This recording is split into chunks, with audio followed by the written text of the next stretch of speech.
تین کیٹیگریز اللہ تعالیٰ نے جنت میں دکھائی ہیں۔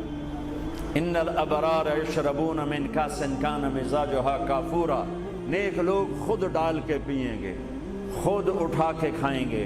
یہ ہے بوفے سسٹم، بوفے لگا ہوتا ہے نا، آپ پہ پاؤ تو آپ پہ کھاؤ تو آپ پہ پیو، تو یہ ایک بوفے سسٹم والی جنت ہے کہ جنتی ڈالتے ہیں پیتے ہیں۔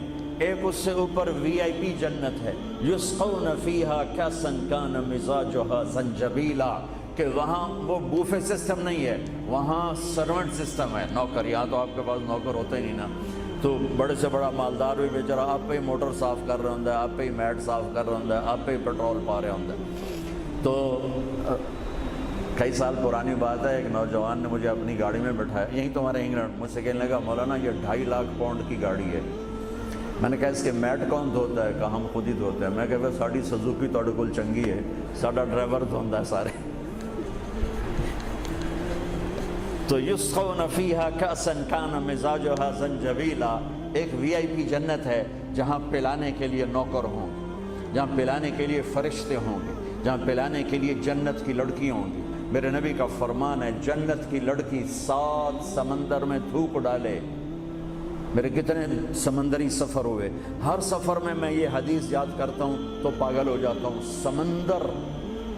سمندر 7 سمندر میں جنت کی لڑکی تھوک ڈال دے تو میرے نبی کا فرمان ہے سارے سمندر کا پانی شہد سے زیادہ میٹھا ہو جائے گا۔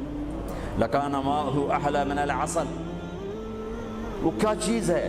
سورج کو انگلی کے فنگر ٹپ دکھا دے تو سورج اللہ کی قسم نظر نہیں آئے گا، جیسے سورج کے سامنے ستارے غائب ہو جاتے ہیں، چہرہ نہیں، صرف فنگر ٹپ کے سامنے سورج غائب ہو جائے گا تو اس کا چہرہ کیسا ہوگا، اس کا ہاتھ کیسا ہوگا؟ بے ای بنان تعاتی ہے، میرے نبی کا فرمان، کن ہاتھوں سے تمہیں پیش کرے گی جام کہ اس کی انگلی کا ایک فنگر ٹپ سورج کو دکھا دو، سورج نظر نہ ہے، وہ پیش کرے گی۔ اور اس کے جسم پہ 100 جوڑے ہوتے ہیں، ایک جوڑا نہیں ہوتا، 100، اور ہر جوڑا دوسرے جوڑے میں نظر آتا ہے، اور اس کے جوڑوں کے اس کا جو فراق ہوتا ہے، اس کا جو لہنگا ہوتا ہے، وہ 3 میل کے دائرے میں گھوم رہا ہوتا ہے، 3 میل کے دائرے میں۔ اور یہ اس لیے ہے کہ جنت کے لباس کا وزن کوئی نہیں، اس کا وزن ہے، یہ ویسٹ کوٹ کا وزن ہے، اب تھوڑا وزنی لگ رہی کہ گرمی محسوس ہو رہی۔ جنت کا جو لباس ہے اس کا دھاگا نور سے بنا ہے، نور کا وزن نہیں ہوتا، تو 100 پہنے یا 1000 پہنے، 100 جوڑے اللہ بندوں کو بھی پہنائے گا، جنت کی لڑکیوں کو پہنائے گا، 100 جوڑے میں اس کا جسم چاندی کی طرح چمکتا نظر آئے گا، وہ اس کی طرف بڑھے گی، ایک قدم جب اٹھائے گی 1 لاکھ ناز و انداز اپنے خامد کو دکھائے گی۔ یہ وی آئی پی لوگوں کی جنت ہے، ایک وی آئی پی، چاہے لکھاں وی لا دو، لکھاں کروڑوں وی آئی پی۔ ایک سب سے بڑی جنت ہے جس میں سارے غریب لوگ ہوں گے، مالدار بھی ہوں گے بس تھوڑے، غریب زیادہ ہوں گے، ریڑھی والے، تانگے والے، رکشے والے، ٹھیلے والے، وہ سب سے وی آئی پی جنت میں ہوں گے کہ وہاں جو پلانے والا ہوگا، نہ حور، نہ خادم، نہ فرشتے، نہ بیگم، نہ بیوی، نہ نوکر، وہاں پلانے والا اللہ خود ہوگا۔ وَسَقَاهُمْ رَبُّهُمْ شَرَابًا طَهُورًا، وہاں پلانے والا خود میرا رب ہوگا، میرا اللہ ہوگا، میرا اللہ ہوگا۔ اور جنت کا ایک چشمہ، اس کا نام ہے تسنیم، ایک دریا تسنیم، باقی سارے دریا چشمے زمین پر چلتے ہیں، جو تسنیم ہے وہ زمین پر نہیں ہے، وہ ہوا میں چلتا ہے۔ تسنیم کہتے ہیں سنام ہوتی اونٹ کی کوہان، ایسے تو وہ پانی یوں چلتا ہے، یوں چلتا ہے، یوں چلتا ہے، اور ہوا میں چلتا ہے، ہوا میں نہ ادھر گرتا ہے نہ ادھر گرتا ہے۔ سبحان اللہ، پتہ نہیں کیا چیز اللہ نے بنائی۔ جب وہ چاہے گا، تسنیم سب سے اعلیٰ درجے کی شراب ہے جنت کی، سب سے اعلیٰ درجے کی شراب تسنیم ہے، جو اللہ جنت الفردوس والوں کو خالص پلائے گا، نیچے والوں کو ہمیں تھوڑا جا قطرے 2 قطرے ڈال کے دے گا۔ وہ ہوا میں اڑتا ہوا چشمہ ہے، اور ایسا حسین ہے، ایسا وہ دل فریب ہے کہ اس کو بیٹھ کر دیکھنا چاہے گا تو ہزاروں سال دیکھنے میں مست ہو جائے گا، پینا اس کے بعد کی چیز ہے۔ تو میرا رب وہاں خود پلانے والا ہے، میرا رب میرے نبی پاک صلی اللہ تعالی علیہ وسلم ایک خوبصورت زندگی لے کر آئے، اور جنت کی چابی اس کے ساتھ لے کر آئے کہ اگر دنیا اور آخرت کو جنت بنانا ہے تو میرے نبی کے طریقے پر آ جاؤ۔ پاسپورٹ بن گیا، ویزا لگوا لو، ویزا محمدی اسٹمپ کرواؤ اور سیدھے مرتے ہی جنت میں چلے جاؤ، یہاں بھی مزے وہاں بھی مزے۔ میرے نبی کی زندگی ایک خوبصورت نمونہ ہے. ایک حدیث سنا کے میں بات ختم کرتا ہوں. ایک حدیث آپ آج مجھ سے لے لیں, ساری زندگی خوبصورت ہو جائے گی. صرف ایک حدیث سناؤں گا, ایک, اور پوری زندگی میں رنگ بھر جائے گا, پوری زندگی میں رنگ بھر جائے گا. صرف ایک حدیث.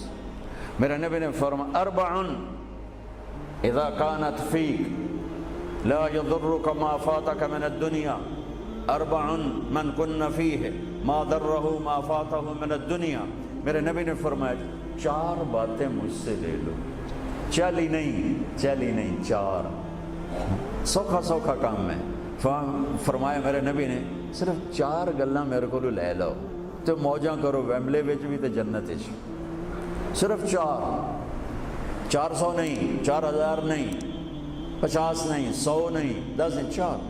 کہا میری امت 4 باتیں مجھ سے لے لو, موج کرو, جہاں مرضی رہو موج کرو, موج ہی موج. کہا یا رسول اللہ ارشاد فرمائیں. آپ نے فرمایا صدق حدیث, ہمیشہ سچ بولنا, جھوٹ نہ بولنا. ساڑھے تو پہلے تے کلی اڑ گئی نا, وکٹ ہو گئی, کیچ آؤٹ نہیں, وکٹ. میرے نبی نے فرمایا صدق حدیث, سچ بولنا, جھوٹ نہ بولنا. حفظ و امانت, کبھی کسی کو دھوکہ نہ دینا, کبھی کسی کے ساتھ 2 نمبری نہ کرنا, ہمیشہ دیانتداری کے ساتھ چلنا, ہمیشہ دیانتداری کے ساتھ چلنا, کسی کو دھوکہ نہ دینا, کسی کے ساتھ فراڈ نہ کرنا. میرے نبی نے فرمایا ایک اور حدیث جو یہ دو صفتوں کی وضاحت کے لیے, صدق اور امانت, سچائی اور امانت داری. آپ سب ماشاءاللہ جانتے ہیں کہ ہمارے نبی کو کافروں نے جو ٹائٹل دیا وہ صادق اور امین کا دیا. اگر آپ مجھ سے سوال کریں اسلام کو 2 لفظوں میں سمجھاؤ تو میرے پاس جو 2 لفظ ہیں وہ علماء نے بتائے ہیں, سچائی اور امانت داری, دیانتداری. آپ مجھ سے پوچھو سارے کفر کو 2 لفظوں میں بتاؤ, سارے کفر کو 2 لفظوں میں, تو میرے پاس 2 لفظ ہیں جو علماء نے بتائے ہیں, جھوٹ اور فراڈ, جھوٹ اور دھوکے بازی. جھوٹ اور دھوکے بازی ساری دنیا کا کفر اس میں جمع ہے, اور سچائی اور امانت داری ساری دنیا کا اسلام اس میں جمع ہے. میرے نبی نے فرمایا میرا امتی ہر گناہ کر سکتا ہے, 2 کبھی نہیں کرے گا, 2 کبھی نہیں کرے گا. ایک جھوٹ کبھی نہیں بولے گا, ایک دھوکہ کبھی نہیں دے گا. لیکن میں درد سے کہتا ہوں مسلمان نام ہی جھوٹے کا پڑھتے ہیں, اور فراڈیا ہی مسلمان ہے, اور جھوٹا ہی مسلمان ہے. جو غیر مسلم ہے اسے جھوٹ سے نفرت ہے.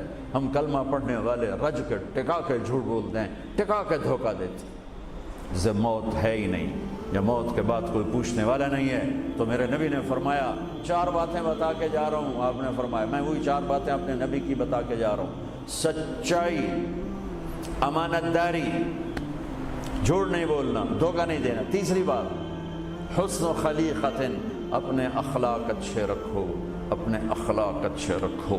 معاف کرنا بھی سیکھو, معافی مانگنا بھی سیکھو, درگزر کرنا بھی سیکھو, اور جھکنا بھی سیکھو.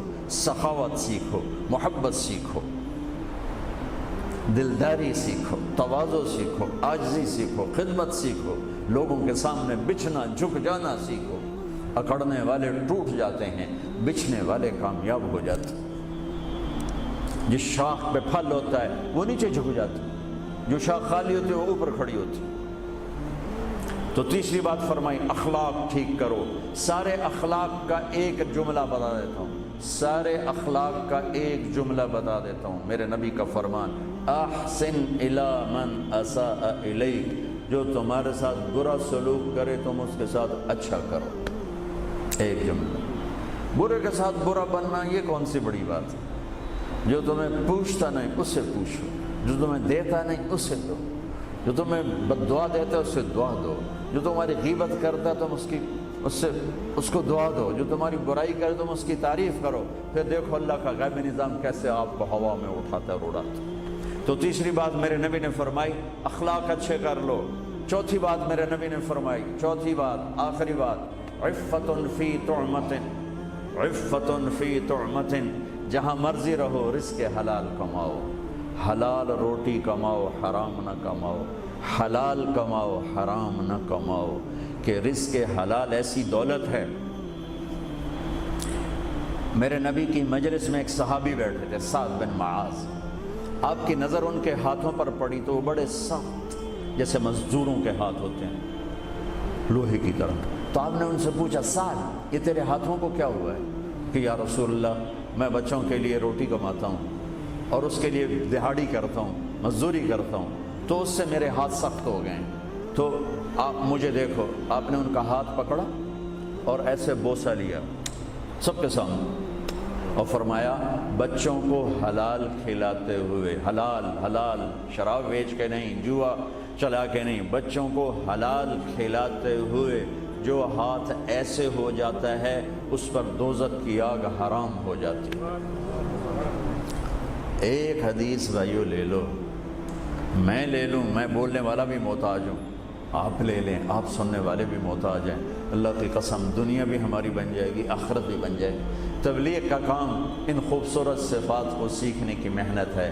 آپ سب سے گزارش کرتا ہوں کہ اور زیادہ نہیں تو مہینے میں 3 دن ضرور آپ جایا کریں تبلیغ کے ساتھ، انشاءاللہ اس سے آپ کو بہت فائدہ ہوگا، بہت خوبصورت زندگی نصیب ہوگی۔ اور آخری بات یہ کہتا ہوں، اگر آپ کسی سے لڑے ہوئے ہیں تو اٹھ کے صلح کر لیجیے۔ اچھے 4 باتوں میں ایک بات ہے اچھے اخلاق، اور اچھے اخلاق والا کسی سے لڑ کے بیٹھ نہیں جاتا، اس سے راضی ہو جاتا ہے، اس کو راضی کر لیتا ہے۔ اگر آپ جہاں انسان رہتے ہیں وہاں جھگڑے بھی ہوتے ہیں، کسی سے آپ ناراض ہیں تو معافی مانگ لینا، معاف کر دینا، تو اللہ آپ کے پچھلے سارے گناہ معاف کر دے۔ اور میاں بیوی آپس میں لڑے ہوئے ہوں اور وہ آپس میں صلح کر لیں تو یہ صلح اللہ کو اتنی پسند ہے کہ اللہ دونوں میاں بیوی کے پچھلی زندگی کے سارے گناہ معاف کر دیتے۔ تو بھائیو محبت سے رہو، پیار سے رہو، اپنے نبی کی زندگی کو سیکھتے سیکھتے چلو، انشاءاللہ دنیا بھی ہماری ہے، آخرت بھی ہماری ہے۔ السلام علیکم۔